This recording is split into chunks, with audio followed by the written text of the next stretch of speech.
Dear students, in this video lecture, we see the different types of phase diagram. Phase diagram can be classified based on two different categories. One is the solubility characteristics and the other one is the number of components. Based on the solubility characteristics, it is of different types.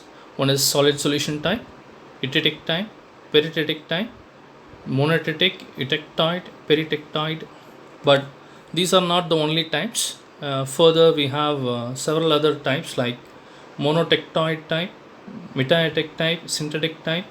So there are several such types are there, but the most of the alloy system obeys these types of phase diagram.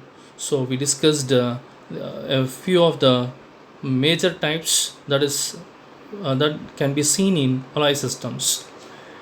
And based on the number of components, it is of three types: single component or urinary phase diagram, two component system or binary phase diagram, three component system or ternary phase diagram.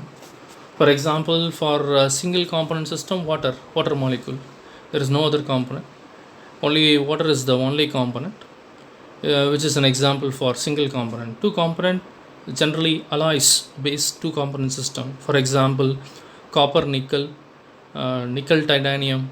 So alloy materials have two components. For example, in copper nickel we have copper atom is one component and the nickel atom is the another component. And ternary components, even there are certain alloys which has more than one metal, three metal combinations will be there, so which is a ternary diagram. So in this first let me start with the solid solution type and eutectic type. So those two I'm going to explain in detail. The remaining briefly we see about the different types of phase diagram. And these phase diagrams can be expressed in the stable format, where the eutectic, peritetic, these are the different types of phase diagram, and this is a symbolic representation of those phase diagram, and this is the schematic representation of the phase diagram. And for example, if you see eutectic means it is completely soluble in liquid phase, where it is denoted as L here, and it is completely insoluble or partially soluble in solid phase. In solid phase it is partially soluble or completely insoluble. So it is a solid phase. Alpha is one solid phase, beta is another solid phase, where these two are not completely soluble with each other. Okay, you can see the schematic representation here.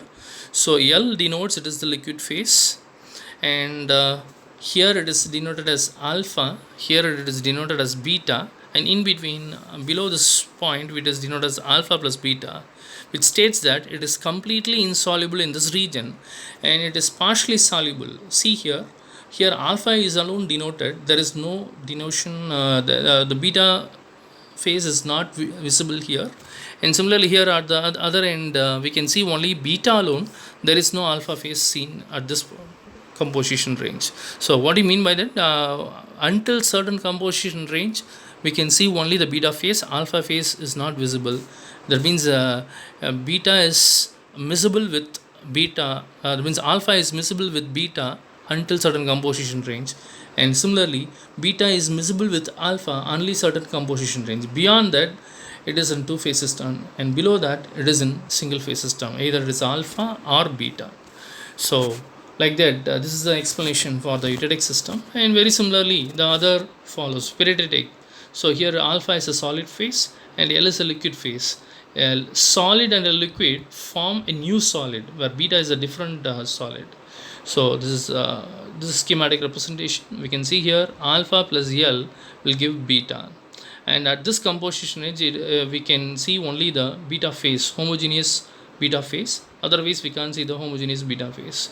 And if the composition range is somewhere here, we can see only the alpha phase, the liquid phase will not be exhibited, and at this composition range we can see only the L liquid phase alone, then the alpha phase is not visible. Like that, the schematic representation can explain how it changes for various temperature and composition, and the symbolic representation will denote you what kind of system it is, what happens. And for example, here L1, okay, it is in completely liquid, one liquid.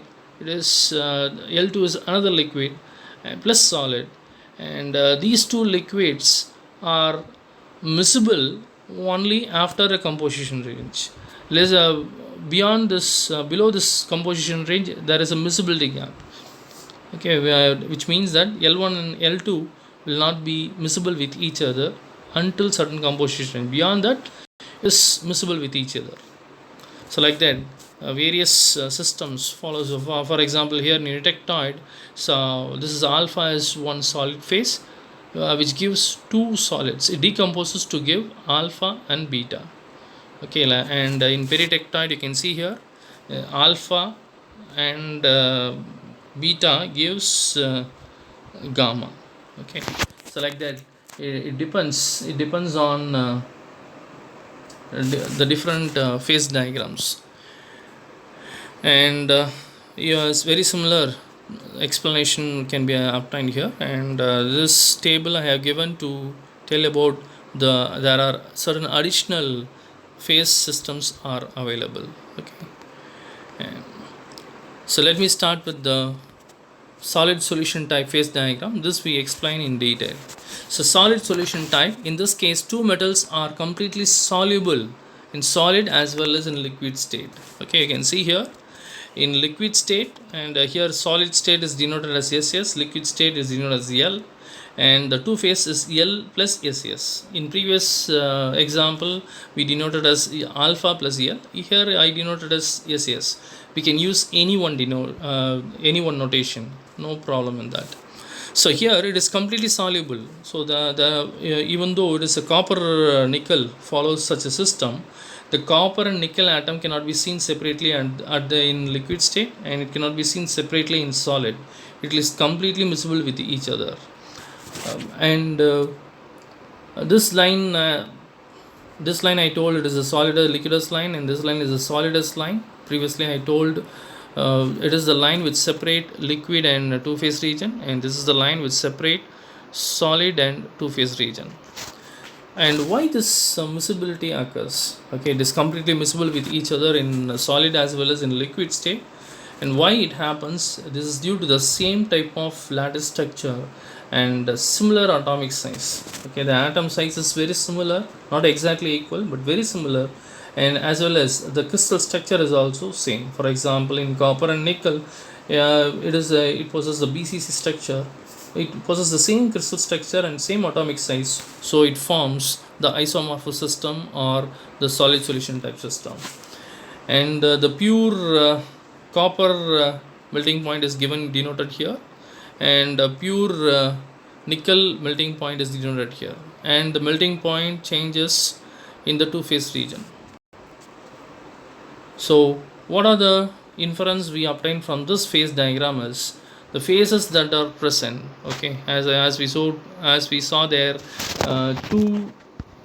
one phase region. So this is one phase, single phase here, and this is two phase. So we can see the phases that are present, the chemical composition of each phase, and also we can evaluate the percentage of phases in the two phase region. Okay, so the prediction of phases since it is a two component system, the C is 2, and there is no pressure variation, so n value is equal to 1, and using the phase rule we can write the general equation for the degrees of freedom, F equal to 3 minus P. If it is a single phase, then phase is 1, so degrees of freedom is 2, and if it is a two phase, the degrees of freedom is 1. So in this diagram, the degrees of freedom is 2 in a one phase region, either here or here, and the degrees of freedom is 1 in the two phase region. And also we can able to calculate the percentage. So the relative amount of phases present at equilibrium may be calculated using the phase diagram. So in this diagram, let us consider This line is drawn at 1100 degrees Celsius, okay, at a constant temperature. It has 100% alpha phase and 100% uh, liquid phase can be determined from the composition. The composition is given here. You can see here. So the C alpha, okay, the Cl is given here 31.5% of nickel. C alpha denoted as 42.5%. What do you mean by this? This means at 31.5% of nickel, it is completely in liquid at this constant temperature. And C alpha denotes that at 42.5% of nickel, it is completely in solid state at this particular temperature. If the temperature changes, obviously the Cl and C alpha value will change. And the C naught, it is the composition at which we are going to determine what is the mole fraction of solid and liquid phase. And to calculate that, we can have this value 35% of nickel and substitute those values here as it given here. We can get what is the mole fraction of liquid phase and what is the mole fraction of solid phase, which means 68% it is in liquid phase and 32% it is in solid phase, okay, at this particular point, at this composition. So let us see the next phase diagram in next lecture.